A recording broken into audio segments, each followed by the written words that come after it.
Hello friends, જો તમારા ઘરે પણ આવી ખુરશી છે તો આ વિડીયોને ખાસ જોવો જોઈએ. એ ઉપરાંત આપણે આજે ઘણી બધી એવી ઉપયોગી ટિપ્સ જોવાના છીએ જે તમને ખૂબ જ કામ આવશે.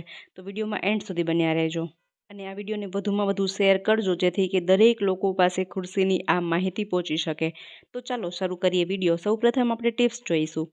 તો અહીં આપણે રોટલી કરવાની તવી લઈશું અને ત્યાર પછી તેમાં અડધા ગ્લાસ જેટલું પાણી ઉમેરીએ. પાણી ગરમ થવા લાગે ત્યાર પછી તેમાં 3 થી 4 લસણની કળી ઉમેરીએ. લસણની કળી આ રીતે મસળી અને ઉમેરવાની છે. અને પાણી ઉકળવા લાગે ત્યાર પછી અહીં આપણે વિક્સ લઈશું અને ખૂબ જ ઓછી માત્રામાં તેમાં વિક્સ ઉમેરીશું. આ વિક્સ ઓગળી જાય ત્યાં સુધી આ પાણીને ગરમ કરીશું.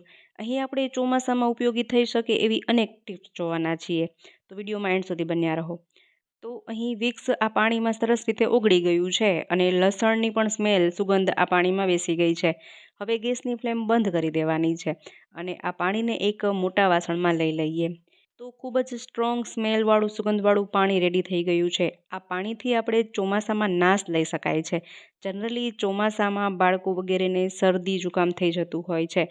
તો આ રીતે આપણે ઘરગથ્થુ ઉપાય કરી અને નાશ લઈ અને નાની મોટી બીમારીને ભગાડી શકાય છે.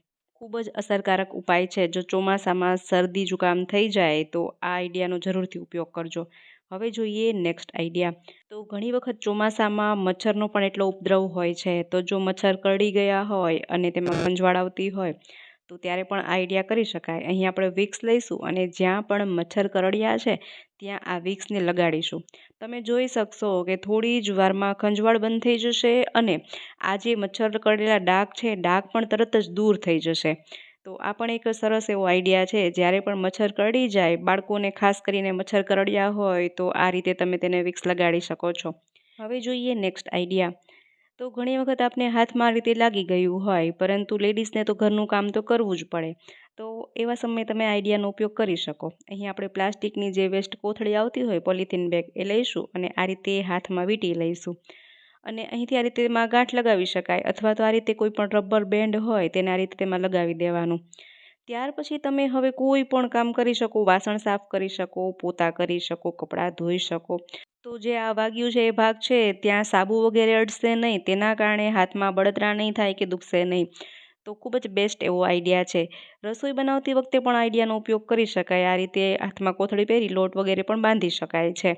તો જ્યારે પણ હાથમાં વાગ્યું હોય તો આ આઈડિયાનો ઉપયોગ તમે કરી શકો છો. અને જુઓ, ગમે તેટલું પાણીમાં કામ કરીએ તો પણ હાથ જરા પણ પલળશે નહીં. ખૂબ જ બેસ્ટ આઈડિયા છે. ત્યાર પછી વાત કરીએ નેક્સ્ટ આઈડિયાની. તો ઘણી વખત આપણા ઘરે આવા ડિસ્પોઝેબલ ગ્લાસ કે પ્લાસ્ટિકના ગ્લાસ પડ્યા હોય છે. તો આનો પણ ખૂબ સરસ એવો ઉપયોગ થઈ શકે છે.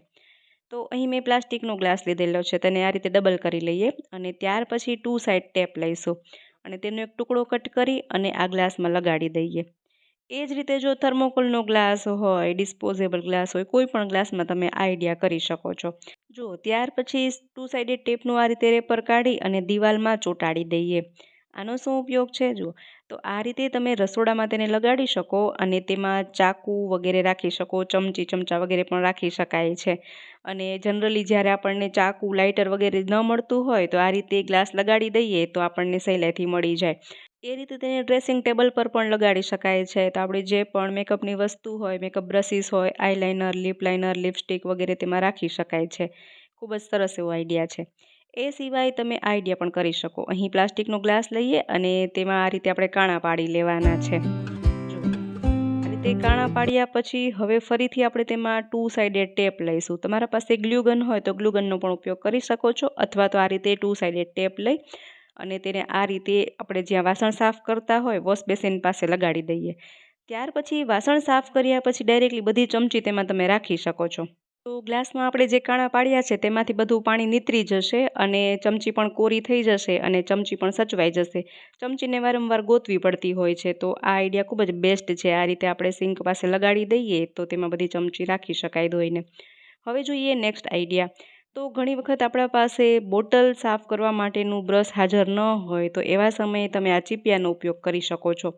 ચીપિયામાં આ રીતે પ્લાસ્ટિકની કોથળી વીંટી લઈએ અને ત્યાર પછી સરળતાથી તમે કોઈ પણ પ્લાસ્ટિકની બોટલ તેનાથી સાફ કરી શકો છો. ખૂબ જ બેસ્ટ આઈડિયા છે. જ્યારે કોઈ બ્રશ હાજર ન હોય બોટલનું તો તમે આ આઈડિયાનો ઉપયોગ કરી અને કોઈ પણ બોટલને સાફ કરી શકો છો. જુઓ, આપણે પણ એક બેસ્ટ એવો આઈડિયા છે, જરૂરથી ટ્રાય કરી જોજો. ચાલો હવે જોઈ લઈએ નેક્સ્ટ આઈડિયા. તો ચોમાસામાં જ્યારે આખા ઘરમાં પોતા લગાડીએ ને તો ભેજવાળું વાતાવરણ હોવાના કારણે પોતા લગાવ્યા પછી ઘરમાંથી એક દુર્ગંધ આવતી હોય છે, વાસ આવતી હોય છે. અને પોતા કર્યા પછી તેમાં લીસોટા પડે છે અને પોતા જલ્દીથી સુકાતા પણ નથી. તો ઘરમાં વાસ ન આવે તે માટે તમે આઈડિયા કરી શકો છો. પોતા કરતી વખતે પોતાનું જે પાણી છે તેમાં 1 ચમચી મીઠું ઉમેરીએ અને 1 ઢાંકણ ડેટોલ ઉમેરીએ. કારણ કે ચોમાસામાં નાના મોટા જીવજંતુઓ, માખી, મચ્છર, મકોડા વગેરે આવતા હોય તે ડેટોલના કારણે નહીં આવે. અને ત્યાર પછી આપણે લઈશું કમ્ફર્ટનું પાઉચ. અહીં આપણે થોડું કમ્ફર્ટ લિક્વિડ તેમાં ઉમેરીશું, જેના કારણે આખા જ ઘરમાં સરસ સુગંધ આવે અને ચોમાસાના કારણે ઘરમાં દુર્ગંધ ન આવે. આ બધી જ વસ્તુઓને સરસ રીતે મિક્સ કરી અને ત્યાર પછી ઘરમાં પોતા લગાડવાના છે. તો તમે જોઈ શકશો કે ઘરમાં આવતી દુર્ગંધ દૂર થઈ જશે અને ઘરમાં કોઈ પણ જીવજંતુ, જીવાત પણ નહીં આવે અને પોતા પણ ખૂબ જ સરસ એવા લાગશે. તો આ પણ એક બેસ્ટ આઈડિયા છે. તો જ્યારે પણ ચોમાસામાં પોતા લગાવીએ તો આ 3 વસ્તુ મિક્સ કરી અને પોતા લગાવવા જોઈએ. ઘરમાં ખૂબ જ સરસ પોઝિટિવ વાઇબ્સ આવે છે અને ઘરમાં સુગંધ જ સુગંધ આવશે. ચાલો હવે જોઈ લઈએ નેક્સ્ટ આઈડિયા. ચોમાસામાં બૂટ પણ ખૂબ જ ખરાબ થતા હોય છે, તેના કારણે બૂટમાં પણ ખૂબ દુર્ગંધ આવતી હોય. તો આ બૂટને આપણે જ્યારે ધોઈએ તો તેને સૂકવવા ખૂબ અઘરા બનતા હોય છે. તો એવા સમયે તમે આઈડિયાનો ઉપયોગ કરી શકો. અહીં આપણે પ્લાસ્ટિકની કોથળી લેવાની છે અને ત્યાર પછી આ રીતે તેમાં કટ લગાવી અને એક હેંગર લગાવી દઈએ. જો આ રીતે. અને ત્યાર પછી હવે આ જે કોથળીના 2 નાકા છે એ બંને નાકામાં બૂટને આ રીતે પરોવી દઈએ. આ રીતે આપણે 2 કોથળી લેવાની છે અને બંનેમાં આ રીતે હેંગર લગાવી અને આ રીતે બૂટને લટકાડી દઈએ.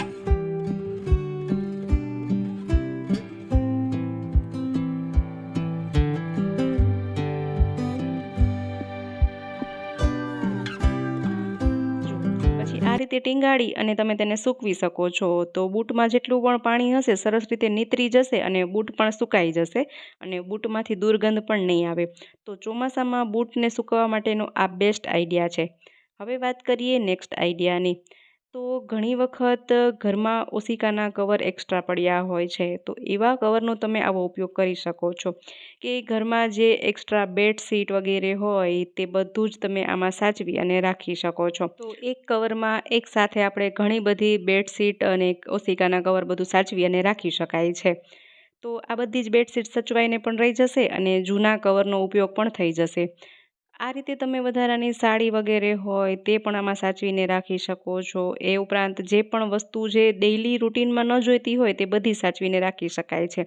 એ સિવાય ઘણીવાર ઘરમાં મહેમાન વધારે હોય અને ઓશિકા ઓછા હોય તો તેમાં બેડશીટ કે ગોદડું વગેરે રાખી અને તેને ઓશિકા તરીકે પણ ઉપયોગમાં લઈ શકાય છે.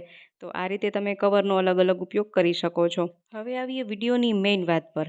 તો મોટાભાગના ઘરોમાં આ રીતની ખુરશી હોય છે, પરંતુ શું તમને ખબર છે કે આ ખુરશી તમારા જીવનું જોખમ પણ બની શકે છે? જી હા, ચોમાસામાં આવા જીવજંતુ કે જનાવરના દરમાં પાણી ભરાતા તેઓ દરની બહાર નીકળે છે અને તે એક સુરક્ષિત જગ્યા ગોતે છે. તો એવામાં આવી ખુરશી વગેરેમાં તેઓ આવી અને ઘણીવાર બેસી જાય છે. આપણને ખબર ન હોય અને અજાણતા જ ખુરશી પર બેસીએ તો ઘણી વખત તે કરડી જાય છે અને આવું ઘણા કેસોમાં બન્યું પણ છે.